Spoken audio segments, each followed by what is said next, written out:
চহৰৰ প্ৰতিটো গলিত লিখা আছে মোৰ নাম।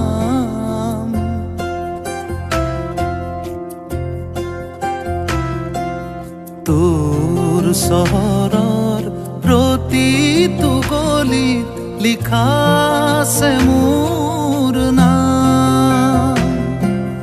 কি ভাবনো বহি অকলে নিজানতো তোৰ মোৰে গান শুনাবলে শুন যদি তোক পাওঁ এনে মধু গান।